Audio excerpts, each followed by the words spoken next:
నమస్తే అండి. Welcome to my channel. నేను మీ ప్రియ. అరుణాచలంలో వెలిగించే కృత్తికా దీపోత్సవము అంటే ఏమిటి? కృత్తికా దీపోత్సవము ఏ రోజున వెలిగిస్తారు? అరుణాచలేశ్వరుని మహాదీప వైభవాన్ని తిలకించినంతనే కోటి జన్మల పుణ్యఫలంగా ఎందుకు భావిస్తారు? అనేవన్నీ కూడా ఈ వీడియోలో వివరంగా తెలుసుకుందామండి. వీడియో ఎక్కడ స్కిప్ చేయకుండా చూడండి. కార్తీక మాస కృత్తికా దీపోత్సవము అని అంటారు. మరి మనకేమో మార్గశిర మాసం నడుస్తుంది కదా! మరి కార్తీక మాస కృత్తికా దీపోత్సవం అంటే అయిపోయింది కదా అనే డౌట్ చాలా మందికి వస్తుందండి. అసలు 2025 సంవత్సరంలో ఈ కృత్తికా దీపోత్సవం ఎప్పుడు జరుగుతుంది అరుణాచలంలో అనేవన్నీ కూడా వివరంగా తెలుసుకుందామండి. అరుణాచలము అనగా తిరువన్నామలై తమిళనాడులో ఉంది కదండి. తమిళులు సౌరమానాన్ని అనుసరిస్తారండి, మనమేమో చాంద్రమానాన్ని అనుసరిస్తాము. అందువల్ల తమిళుల క్యాలెండర్కి మన క్యాలెండర్కి ఒక నెల తేడా ఉంటుందన్నమాట. మనము ఒక నెల ముందుగా ఉంటాము, తమిళుల క్యాలెండరు ఒక నెల వెనుక ఉంటుందండి. మనకి మార్గశిర మాసం నడుస్తున్నప్పుడు వాళ్ళకి కార్తీక మాసం నడుస్తుందన్నమాట. దాని ప్రకారంగా మనకి మార్గశిర మాసం అప్పుడు వాళ్ళు తిరువన్నామలైలో కార్తీక కృత్తికా దీపోత్సవము నిర్వహిస్తారు. ఇది ఈ 2025 సంవత్సరంలో కార్తీక కృత్తికా దీపోత్సవము అదేనండి. అరుణాచలేశ్వరుని మహాదీపోత్సవము ఎప్పుడు జరుగుతుంది అంటే ఈ 2025 సంవత్సరంలో డిసెంబరు 3వ తారీఖు బుధవారము కృత్తికా నక్షత్రం ఉందండి. ఆ రోజున సాయంకాలము మనకి అరుణాచలంలో కొండపైన ఈ దీపం మహాదీపాన్ని వెలిగిస్తారండి. అసలు అరుణాచల కొండయే ఒక అగ్నిలింగం అండి. అరుణాచలంలో కృత్తికా నక్షత్రం నాడు వెలిగించే దీపమే కృత్తికా దీపోత్సవము అని అంటారు. ఈ రోజు లక్షలాది మంది భక్తులు ఈ కృత్తికా దీపోత్సవాన్ని చూడటానికి అరుణాచలం చేరుకుంటారు. సాక్షాత్తు పరమేశ్వరుడే ఆ దీపం రూపంలో మనకి దర్శనమిస్తారని నమ్మకం అండి. ఈ రోజు విశేషం ఏమిటంటే దీపం ఒక్కటే చూస్తారు, గిరి ప్రదక్షిణ చేయటానికి కూడా అస్సలు వీలవదండి. అంతమంది కొండ చుట్టూ ఉంటారనమాట. అంతమంది మధ్యలో గిరి ప్రదక్షిణ చేయటానికి కూడా కుదరదనమాట. ఈ దీపం చూడటానికి చాలా దూరం నుంచి ఈ అరుణాచలం చేరుకుంటారు. ఈ కృత్తికా నక్షత్రం వేళ అరుణగిరిపై జ్యోతిగా దర్శనమిస్తానని సాక్షాత్తు పరమేశ్వరుడే చెప్పారని పురాణాలు చెప్తున్నాయండి.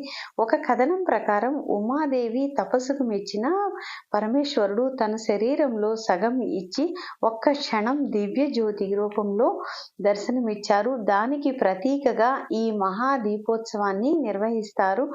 ఇంకా అరుణాచలంలో పరమేశ్వరుడు అగ్నిలింగంగా ఆవిర్భవించిన రోజుకి గుర్తుగా ఈ కొండపై మహాదీపం పెడతారు. దీనిని కృత్తికా దీపోత్సవము అని కూడా అంటారు. 2668 అడుగుల ఎత్తైన పర్వతం మీద తిరువన్నామలై మహాదీపం వెలిగిస్తారండి. కొప్పరాయి అనే పెద్ద పాత్రలో 3500 కేజీల ఆవు నెయ్యి పోసి 1000 మీటర్ల ఒత్తి వేసి ఈ దీపాన్ని వెలిగిస్తారు. ఈ దీపము 20 కిలోమీటర్ల దూరం వరకు కనిపిస్తుంది. అలాగే ఈ దీపం 11 రోజులు వెలుగుతూనే ఉంటుంది. ఈ దీపాన్ని దర్శించినంత మాత్రానే సకల పాపాలు పోయి మోక్షం లభిస్తుందని నమ్మకము. అలాగే మరి ఇంతటి విశేషమైన మహాదీపోత్సవాన్ని తిలకించడానికి వెళ్ళడానికి అందరికీ వీలవ్వకపోవచ్చు కదండి. వీలయ్యి అవకాశం ఉన్న వాళ్ళు తప్పకుండా వెళ్ళి అరుణాచలంలో వెలిగించే ఈ మహాదీపోత్సవాన్ని తిలకించవచ్చు. వెళ్ళలేని వాళ్ళు మన ఇంటి దగ్గరే మనం ఎలా పూజించాలి, ఏ దీపం వెలిగిస్తే అరుణాచలం వెళ్ళి ఆ మహాదీపోత్సవాన్ని చూసినంత పుణ్యం మనకు ఎలా లభిస్తుంది అనేది ఈ వీడియోలో వివరంగా చూద్దామండి. మనందరం కూడా వెళ్ళలేని వాళ్ళు ఎవరైనా సరే ఈరోజు కృత్తికా దీపోత్సవం రోజున అనగా డిసెంబరు 3వ తారీఖు బుధవారము సాయంకాలం అండి మనకి 5:45 తర్వాత మనం ఇంట్లోనే ఒక దీపాన్ని వెలిగించుకుందామండి. దీనికోసంగా మన కుండీల్లో తులసికోటలో ఉన్న మట్టి అయినా పర్లేదండి, లేదా కొంచెం కుండీల్లో కనీసం 2 కుండీలైనా ప్రతి ఇంట్లో ఉంటాయి కదండి. ఆ కుండీలో మట్టి కొంచెం తీసుకొని దీనిలో ఆవు పాలు కలిపి మనం అరుణాచలం వెళ్ళలేము కాబట్టి ఒక కొండ మాదిరిగా మనం చేసుకోవాలండి. ఇది పెద్ద సైజే చేసుకోవాల్సిన అవసరం లేదు. మన కుండీలో మట్టి ఉన్నదాన్ని బట్టి చిన్న సైజు కొండలాగైనా ఇప్పుడు నేను వీడియోలో చూపిస్తున్నాను కదండి, ఈ విధంగా చేసుకోవచ్చు అనమాట. ఆవు పాలు కొంచెం వేసి ఇలా కలుపుకొని మన పూజా మందిరంలోని ఒక రాగి ప్లేట్ లేదా ఇత్తడి ప్లేట్ తీసుకొని మనం తయారు చేసుకున్న ఈ మట్టితో చేసుకున్నాం కదండి కొండని, దీనినే మనం అరుణాచల కొండగా భావించి మనం ఇంట్లోనే ఇలా పూజ చేసుకోవాలన్నమాట. అంత దూరం మనం వెళ్ళలేము కదండి, అందుకని చెప్పేసి ఇలా పూజ చేసుకోవాలి. మీ ఇంట్లో శివలింగం కనుక ఉన్నట్లయితే ఈ కొండ ఎదురుగా మనం శివలింగం పెట్టుకోండి. ఒకవేళ శివలింగం లేకపోయినా పర్వాలేదండి, మన ఇంట్లో ప్రతి ఇంట్లో కూడా పార్వతీ పరమేశ్వర్ల ఫోటో అనేది ఉంటుంది కదండి. పార్వతీ పరమేశ్వర్ల ఫోటో ముందు ఈ రాగి లేదా ఇత్తడి ప్లేట్ పెట్టుకొని ఈ మట్టితోటి ఒక కొండలాగా చేసి దానికి మనం ఈ నామాలు అనేది ఈ విధంగా దిద్దుకొని కుంకుమ బొట్టు పెట్టుకోండి. అలాగే ఈ నామం అనేది కూడా మనకి విభూతితోటి ఈ విధంగా నేను వీడియోలో చూపించినట్లుగా పెట్టుకోండి. ఇలా మన దగ్గర ఉన్న ఏ పుష్పాలు ఉంటే ఆ పుష్పాలన్నీ ఈ కొండలాగా మనం భావించి అరుణాచలంలో ఆ టైంలో దీపం అనేది వెలిగిస్తారు కదండి, అలాగే మన ఇంట్లో కూడా మనం ఈ విధంగా దీపం అనేది వెలిగిద్దాము. ఈ దీపము మన ఇంట్లో ఎలా వెలిగించాలో ఈ వీడియోలో చూపిస్తానండి. అలాగే ఈ వీడియోలో వాయిస్ నాది కొంచెం కోల్డ్ ఎక్కువగా ఉందండి. ఎవరికైనా యూజ్ అవుతుందని వాయిస్ ఓవర్ ఇచ్చి ఈ వీడియో అనేది చేస్తున్నాను. కొంచెం ఇన్ఫర్మేషన్ మాత్రమే తీసుకోండి, నా వాయిస్ కాకుండా. అలాగే ఈ వీడియో చూసే వాళ్ళు ఎవరైనా సరే వీడియోకి ఒక్క లైక్ ఇవ్వండి. మనం ఇచ్చే ఈ లైక్ వల్ల ఏంటంటే వీడియో ఎక్కువ మందికి రీచ్ అవుతుందండి. దానివల్ల ఎక్కువ మంది మనకి ఈ పూజ చేసుకోవడానికి అవకాశం కల్పించిన వాళ్ళము అవుతామన్నమాట. అందువల్ల లైక్ చేయమని చెప్తున్నాను అంతే.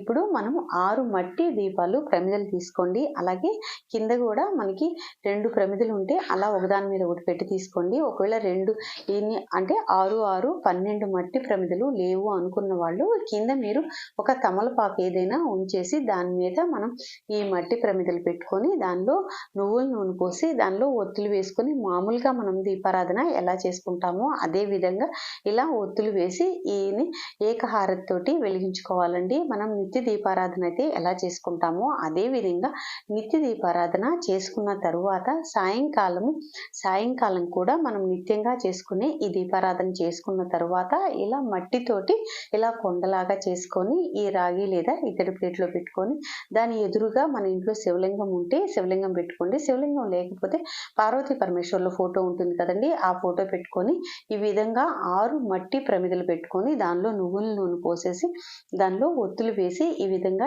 ఏకహారతితోటి వెలిగించుకొని ఈ దీపాల దగ్గర మనం కొద్దిగా పసుపు, కుంకుమ, గంధము, అక్షంతలు ఇవన్నీ కూడా వేసి మన దగ్గర ఏ పుష్పాలు ఉంటే ఆ పుష్పాలని ఈ దీపం దగ్గర ఇలా పెట్టేసి మనం ఈ రోజు ఈ టైంలో మనకి అరుణాచలంలో దీపాన్ని వెలిగిస్తారు కదండి, అదే విధంగా మన ఇంట్లోనే ఈ విధంగా వెలిగించవచ్చు. ఈ మట్టితోటి మేము ఈ విధంగా కొండలాగా చేసి ఇలా చేయలేము అనుకునే వాళ్ళు కూడా ఎలా పూజ చేయాలనేది నేను లాస్ట్లో చెప్తానండి, వీడియో లాస్ట్లో. ఇక్కడ మనం శివలింగం పెట్టుకున్నాం కదండి, ఈ శివలింగం దగ్గర విభూతి కలిపిన అక్షంతలతోటి పరమేశ్వరుని అష్టోత్తరం ఉంటుంది కదండి, అష్టోత్తరం చదువుకుంటూ ఈ విధంగా మీరు విభూతి కలిపిన అక్షంతలతోటి పూజ చేయండి. అలాగే ఈ దీపాలు వెలుగుతున్నంతసేపు కూడా ఈ దీపాలకి నమస్కారం చేసుకోండి. అలాగే మీ దగ్గర బిల్వదళాలు ఏమన్నా ఉన్నట్లయితే ఆ బిల్వదళాలు కూడా స్వామివారికి సమర్పించండి. ఈ వీడియో తీసేపటికి నా దగ్గర బిల్వదళాలు లేవండి, దానివల్ల నేను చూపించలేదన్నమాట. బిల్వదళాలు ఉంటే స్వామివారికి బిల్వదళాలతోటి పూజ చేసుకోండి. ఈ దీపాన్ని చూస్తూ ఉండండి. ఒకవేళ ఎవరికైనా సరే మేము ఈ మట్టితోటి కొండను చేసి ఇలా మేము పూజ చేయలేము, మాకు కుదరదండి అనుకున్న వాళ్ళు ఈరోజు సాయంత్రము అనగా డిసెంబరు 3వ తారీఖు బుధవారం అండి, సాయంకాలం 6 గంటలకు మీ ఇంట్లో మనం డైలీ నిత్య దీపారాధన చేసుకుంటాం కదండి, ఆ విధంగా మన పూజా మందిరంలో ఒక్క దీపం వెలిగించినా చాలండి. ఆ ఒక్క దీపం వెలిగించి అదే అరుణాచలంలో వెలిగించిన ఈ మహాదీపంగా భావించి ఆ దీపాన్ని చూసి నమస్కారం చేసుకోండి. ఈ విధంగా అష్టోత్తరం చదువుకున్న తర్వాత మనకి ఆవు పాలు నైవేద్యంగా సమర్పించండి. ఆవు పాలు లేని వాళ్ళు మామూలు పాలైనా కూడా మనకి నైవేద్యంగా సమర్పించి అలాగే మనకి స్వామివారికి హారతి ఇవ్వండి. ఈ విధంగా హారతి ఇచ్చి ఈ దీపాలను మాత్రం అలాగే నమస్కారం చేసుకుంటూ మనం అరుణాచలంలో వెలిగించే దీపంగా మనం భావించి నమస్కారం చేసుకోవాలండి. ఈ విధంగా కృత్తికా దీపోత్సవం రోజున మన ఇంటి వద్దనే ఉండి మనందరం కూడా అరుణాచలం వెళ్ళలేకపోయాము అని బాధపడే వాళ్ళు ఎవరైనా సరే ఈ విధంగా ఈ దీపాలు అనేది వెలిగించుకోండి. మట్టితోటి ఇలా కొండను చేసుకొని ఈ విధంగా చేసుకొని పూజించండి. ఒకవేళ అలా మట్టితోటి కొండను చేసుకోవడం మాకు కుదరదండి, మా వల్ల కాదు, మా జాబ్ రీత్యా కానీ ఏదైనా బిజీ పనుల వల్ల అనుకున్న వాళ్ళు ఆ టైంకి దీపారాధన అనేది చేయండి. 5 గంటల 45 నిమిషముల కండి ఈ రోజును వెలిగించే ఈ దీపానికి చాలా విశిష్టత ఉందండి. అరుణాచలేశ్వరుని మహాదీప వైభవాన్ని తిలకించినంతనే కోటి జన్మల పుణ్యఫలంగా భావిస్తామండి.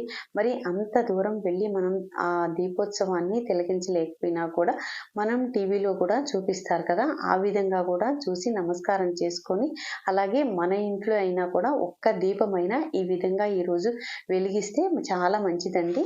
అసలు అరుణాచలం మనం వెళ్దామంటే వెళ్ళలేమండి. మనంతటా మనం అరుణాచలం వెళ్దాము అనుకుంటే మనం వెళ్ళలేమన్నమాట. స్వామివారి అనుగ్రహం ఉంటేనే మనం అరుణాచలంలో కాలు పెట్టగలమన్నమాట. అరుణాచల మహత్యం అనేది అంత గొప్పదండి. వీలైనంత వరకు అవకాశం ఉన్నవాళ్ళు చక్కగా అక్కడికి వెళ్ళి ఆ అరుణాచలంలో వెలిగించే మహాదీపోత్సవాన్ని తిలకించండి. లేదా మన ఇంటి దగ్గర కూడా ఈ విధంగా దీపాన్ని వెలిగించండి. ఇంకా తమిళనాడులో అయితే అండి ప్రతి ఇంట కూడా ఈ టైంలో ఈ దీపాలు అనేది అలా వెలుగుతూ ఉంటాయన్నమాట. అరుణాచలంలో ఆ టైంకి దీపం వెలిగించే టైంకి ప్రతి ఇంట్లో కూడా దీపం అనేది వెలిగిస్తారనమాట. అంత మహిమాన్వితమైన ఈ దీపాన్ని వెలిగించడానికి లక్షలాది మంది భక్తులు దేశం నలుమూలల నుండి అరుణాచలం చేరుకుంటారండి. ఈ రోజు గిరి ప్రదక్షిణ కూడా ఉండదన్నమాట. అంతమంది జనం ఉంటారనమాట. గిరి ప్రదక్షిణ చేయడానికి కూడా అవకాశం లేనంత విధంగా ఉంటుంది ఈ దీపం చూడటానికి. అలా వస్తారు. ఈ వీడియోలో ఏమన్నా డౌట్స్ ఉన్నట్టయితే ఒక కామెంట్ సెక్షన్ లో కామెంట్ చేయండి. అలాగే వీడియోకి ఒక్క లైక్ ఇవ్వడం మర్చిపోద్దండి. మన ఛానల్ మొదటిసారిగా చూసేవాళ్ళు ఛానల్ ని సబ్స్క్రైబ్ చేసుకోవడం కూడా మర్చిపోవద్దు. మరొక మంచి వీడియోతో మళ్ళీ కలుద్దామండి. Thanks for watching.